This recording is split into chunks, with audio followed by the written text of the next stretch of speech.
কণ্ঠমঞ্জরি চ্যানেলে আপনারা স্বাগত। আমি সলিল সরকার।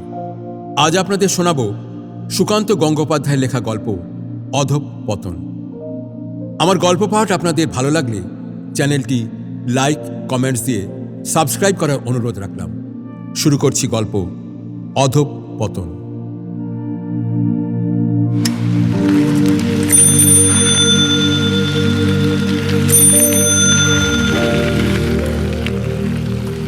দত্তপাড়ায় টিউশন পড়িয়ে ফিরছি।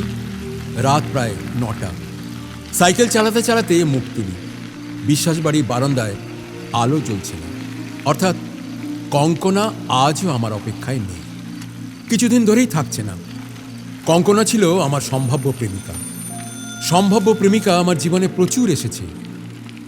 তার কারণ আমার চেহারায় একটা আভিজাত্যের ছাপ আছে। আমি বেশ বড় ঘরেরই ছেলে, যদিও এখন আমাদের অবস্থা তলানিতে এসে ঠেকেছে। আমার প্রপিতামহ জয়ব্রত চট্টোপাধ্যায় ছিলেন হাইকোর্টের নামী উকিল। আমাদের বিশাল বাড়িটা এখন ভগ্নপ্রায়। শরিকি জটিলতায় বিক্রি করা অসম্ভব। ওটা প্রপিতামহই বানিয়েছিলেন। ওর নামেই আমাদের পাড়ার নাম চ্যাটার্জি পাড়া। ঠাকুরদা ছিলেন সংস্কৃতের অধ্যাপক। বাবা ছিলেন হাই স্কুলের প্রধান শিক্ষক। দুই মেয়ের বিয়ে দিয়ে শেষ বয়সে বাবা নিঃস্ব হয়ে গিয়েছিলেন। দাদাও বড় চার্টার্ড ফার্মে চাকরি করত বলছি কারণ মাস 8 হলো দাদা পাগল হয়ে গেছে। চাকরিটাও চলে গেছে। কোম্পানি থেকে যে সামান্য কিছু টাকা পাওয়া গেছে ওর চিকিৎসাতেই সব বেরিয়ে গেছে। এখন সংসার চালানোর উপায় বলতে আমার টিউশনের কিছু টাকা আর বৌদির বিজনেস। মাঝারি মাপের একটা বিস্কুট কোম্পানি সাব ডিলার বৌদি। রোজগার তেমন নয়।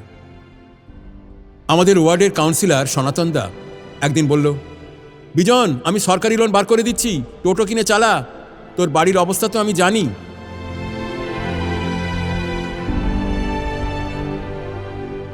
সনাতন দা কাউন্সিলর হলেও চ্যাটার্জি বাড়ির স্ট্যাটাসে ওঠা ওর পক্ষে সম্ভব নয়। তাই আমাকে নিচে নামিয়ে আনতে চাইছে। একটা ভদ্রস্থ চাকরি আমার ভীষণ দরকার, কিছুতেই পাচ্ছি না। সরকারি চাকরির আশায় টাকা দিয়ে অনলাইনে ক্লাস করছি। 30 পেরোলাম। আমার অনিশ্চিত ভবিষ্যতের কারণে সম্ভাব্য প্রেমিকার সংখ্যাও কমতে কমতে কঙ্কনাতে এসে ঠেকেছে। সেও আর রইল না। কঙ্কনা সরে গেল সম্ভবত দাদার খবরটা জেনে। কে আর পাগল থাকা বাড়িতে সংসার করতে চায়?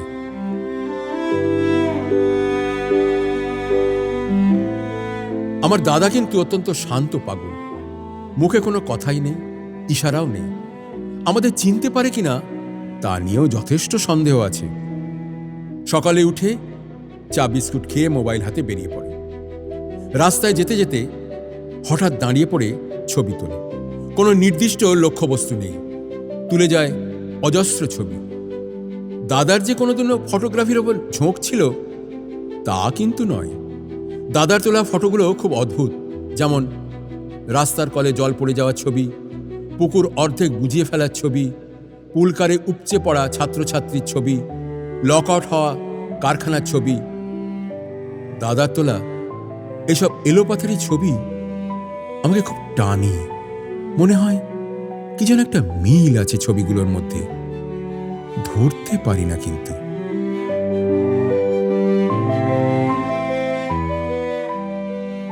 রোজ রাতে দাদা ঘুমিয়ে পড়লে ওর মোবাইলটা নিয়ে নিই। মাঝরাতে ঘুম থেকে উঠে দাদা অস্থির পায়চারি করে। তাই বৌদি আর দাদার সঙ্গে শোয় না, আমি শুই। বাড়ি চলে এলাম।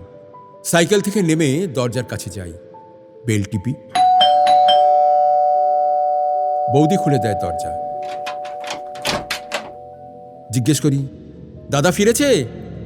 হ্যাঁ গো, ফিরেছে। খেয়ে দিয়ে একটু আগেই শুতে গেল। খেয়ে উঠে দাদার পাশে শুলাম। দাদার মোবাইলটা নিয়ে আজকে তোলা ছবিগুলো দেখছি। একটা ছবিতে এসে চমকে উঠি। হাই স্কুলের সামনে বৌদি দাঁড়িয়ে, রিক্সাওয়ালা, ভ্যানওয়ালা ডাবওয়ালা ফুচকাওয়ালা পরিবৃত হয়ে আড্ডা মারছে ওদের সঙ্গে। বিরক্ত লাগলো।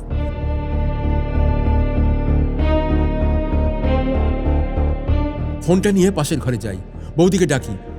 ছবিটা দেখিয়ে ভৎসনা সুরে বলি, তোমার কি কোনো সেন্স নেই? এদের সঙ্গে তুমি আড্ডা মারছো, পাড়ার লোক দেখলে কি বলবি?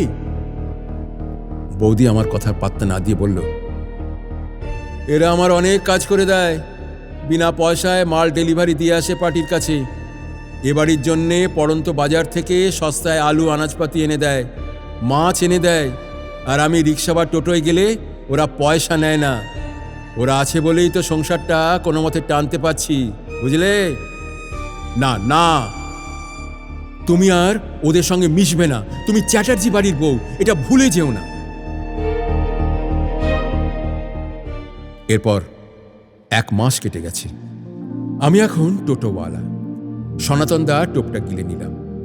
রোজগার এখন ভালোই হচ্ছে। বৌদিকে আর বিজনেস করতে হয় না। এত বড় পরিবর্তনেও দাদার কিন্তু কোনো হুঁশ নেই। কদিন আগে দুপুরে ফেরার সময় দাদাকে রাস্তায় দেখলাম। টোটো দাঁড় করিয়ে বললাম, উঠে এসো, বাড়ি যাচ্ছি। কথা কানে নিল না দাদা। হাতে মোবাইল তুলে আমার ছবি তুলল, তারপর সোজা হাঁটা দিল। আজও বাড়ি ফিরছি। খড় রোদের মধ্যে খুঁজছি দাদাকে।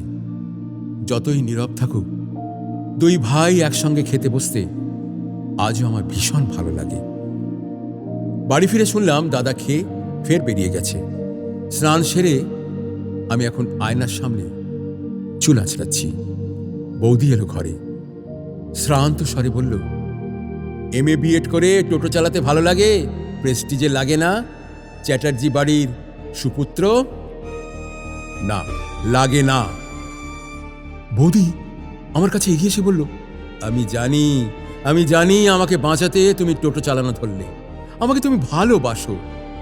এতই যদি ভালোবাসো, তাহলে আমার বাকি অপূর্ণতাটুকু পূরণ করে দাও না গো। আমাকে অবাক করে চমকায় বৌদি বক্ষলগ্ন হলো। উন্মুখভাবে ঠোঁট খুঁজছে আমার। বৌদিকে সরিয়ে দেওয়ার বদলে আরো জড়িয়ে ধরলাম জোরে বৌদিকে।